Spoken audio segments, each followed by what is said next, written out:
Welcome to DOS Won't Hunt. I'm Jean-Pierre Ruth for Information Week. And in today's episode, we're going to be looking at a different perspective and some of the aftermath and lessons learned from the recent IT outage attributed to the bad update associated with CrowdStrike and how it affected Microsoft users. Today's episode, we're going to be looking at it from a bit of the what happened on the cloud side of things. Was there a safe haven for folks who are in the cloud, or were there still some issues that had to be addressed? Were there ways that folks who are operating in the cloud could kind of protect themselves, or can there be ways looking at that? And joining me today on this episode, I'm glad to be greeted again by John Raven, Managing Director of Microsoft Cloud Transformation with TEKsystems. And I'm also joined by Octavian Tanase, Chief Product Officer with Hitachi Vantara. Gentlemen, thank you so much for being on the show today. Yeah, thank you, Jean-Pierre. Yeah, good morning, everyone. All right. So again, we are not here to dissect exactly what happened with CrowdStrike. That is in the ether and something that will be sorted out over the days and weeks ahead, I'm sure. But looking at the cloud space, John, let me lead us off with this. For folks who are operating in the cloud, was the cloud kind of like a safe haven away from the calamity that happened, or were there still some aspects of the IT outage that still managed to make its way into the cloud? But were there any kinds of stopgaps or things that might have helped folks who are operating in the cloud to help them mitigate what was going on? Yeah, I love that question, JP. The short answer is yes and no. If you, I believe, you look back through the chronology of the outage, right? One of the first data centers affected was Microsoft Azure and even Google Compute, right? Specifically around the central US region first was affected first, and I believe the most impact was around Asia.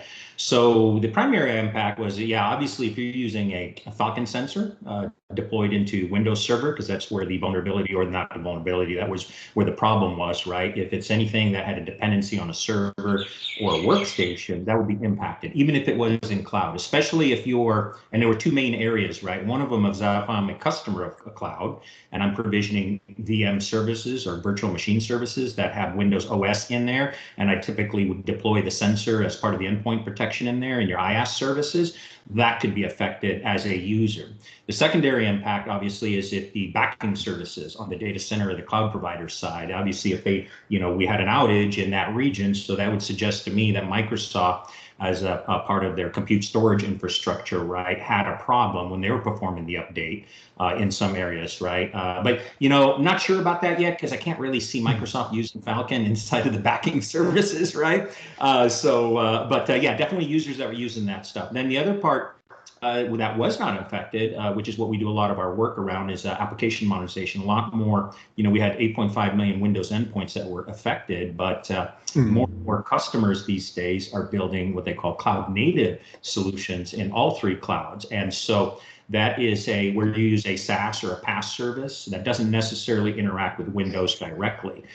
So the likelihood of that being affected itself, the service was incredibly remote. Even the Falcon sensors that customers would purchase and then deploy in those types of scenarios probably was not affected. In fact, Falcon CrowdStrike said it wasn't. However, if I built an application that was cloud native and I was using a lot of these serverless or cloud native applications across the three CSPs, and if I was relying on a data backing service that was hosted on Windows as part of my application architecture, that potentially could have been affected. So there was about primary, secondary, and impact. But generally speaking, if you look at, again, back to the chronology, I believe the fastest time to restore services was the cloud providers. Now, that's most likely, in my opinion, because of the precision of the CSP's operations teams and their internal resiliency plans. Because as Octavian mentioned earlier on in the conversation, these hyperscalers are really good at what they do, right? And they manage stuff at incredible scale. So. Gotcha. Great. Thank you for that. Octavian, I'm just going to kind of piggybacking off of that. Is a cloud inherently beneficial? This particular instance, but like overall, is it really beneficial for like recovery planning and strategy, just based on the nature of what it offers? I think the short answer is yes, right? Generally, adopting a multi-cloud approach to deploying an application or a service can significantly enhance resiliency and availability of a service or an application, right? I think there is automation, there is services deployed at scale that could be leveraged. Many cloud providers have AI services that could significantly enhance the resiliency by analyzing data sets, patterns, and optimizing resource allocation. So yes, using cloud or multi-cloud to deploy an application such as CrowdStrike could hedge and help address recovery or speed up recovery processes. Now, as a former C++ programmer, I can relate to to the situation introduced by CrowdStrike, right? And it probably it points to the fact that the quality processes and some of the tools were not properly used. I was just thinking that perhaps using an AI co-pilot could have prevented this type of regression in the CrowdStrike code. That's a good point. That's a good point there. Yeah, the testing. I think we mentioned that previously. Yeah, it was clear that they had testing gaps, right? Quality gaps. Mm-hmm. So. Gotcha. Octavian, thank you for that. For both of you, let's talk a bit more about the resources that the cloud offers. Kind of going further on in terms of what can be done to mitigate, specifically this kind of situation, or just other kinds of bad updates that might happen, or other IT issues. And there are some things, I'm sure, of course, that the cloud has to deal with in terms of the way that the issues that it might have to deal with. But what are some of the other things that resources with the cloud that might help customers? Should there's a third-party vendor and something else is coming down the pipe, and the cloud's like, haha, we've got this to deal with that. We've got this stopgap. What are some of the other things that exist? Well, in my opinion, what Octavian mentioned about disaster recovery is a big one, right? So a perfect example is let's take a scenario where a company had a DR site already built in cloud. They have their primary operating site, and then they have the disaster recovery site. So, or even if it was on premise, another popular pattern is where early adopters of cloud, one of the low risk workloads they start cloud in is going to be their disaster recovery sites. And the reason for that is let's say I rolled an update on my primary site and then we had the problem, right? In theory, you have not necessarily rolled that change forward into your disaster recovery site yet. So you could, basically declare an emergency at that point, fail over to your recovery site and continue to run operations. That's very, very easy to do in cloud because, as Octavian mentioned, there's built-in high availability. There's a lot of resiliency that's out of the box in almost all the CSPs. There's capabilities to replicate data in near real time, almost lossless transaction level type of replication. So there's a lot of features that are built out of the box inside of the cloud that highly skilled operations teams can leverage as a part of that process. But the DR is the big one. But as another thing is it'd be good when they do the review of the performance on how they recovered from that outage, the importance of resiliency planning. I think it's going to point out a lot of gaps on their business continuity plan, which is again, I would remind leaders that when it comes to resiliency planning, business continuity planning, those are really important strategic exercises that organizations need to undertake to prepare for interruption. So I would take advantage of this situation that they had to examine and seriously scrutinize their posture and that type of stuff. The other thing that's also good in cloud is, again, like Octavian mentioned, there's a lot of cloud native observability security tool chains, AI enabled security tool chains, because these days you can't detect failures. You need to be at machine speed in just about everything now, especially when you're operating at that type of scale. I'll add to what John said. The fact that this happened at this scale, points to the fact that enterprises need to invest more in business continuity, the tools, the processes that help them deal with such situations. And building that resilient data infrastructure is not an easy feat, right? It's an ongoing process, not a one-time achievement. I think it requires a holistic, approach that blends, planning, technology, strategy, and of course, an organization that it's, willing to, to be disciplined, right? I also want to go back to the fact that, if AI would have been used in a hybrid cloud infrastructure, an organization could have been, proactively been able to defend, from this type of global outage, by trying to anticipate and look for patterns that that were quite clear that this was going to be broad, was going to bring broad disruption to IT services.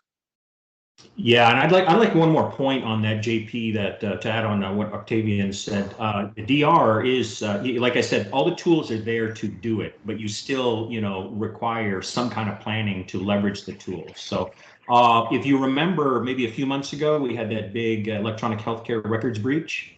One of the resulting patterns that came out of that almost all EHRs are doing right now is what they call a cloud read-only copy of that data. And I bring that up because, if you were struggling with CrowdStrike, which was not a security issue, right? At least at first, right? It was a outage, right? If you're struggling to recover from something like that, if you had something much, much worse, which is ransomware and malware, you're probably going to really struggle with that. So a lot of these EHR companies now, or these operators, as a result of that breach, are now building what they call cloud read-only copies of their infrastructure. So that's basically your immutable, infrastructure around your operation that is pristine and completely guarded from the outside world, right? So being able to activate that, being able to do stuff like that, that's going to be important, because if they were struggling with a outage contingency, they're really going to be struggling with a ransomware contingency, right?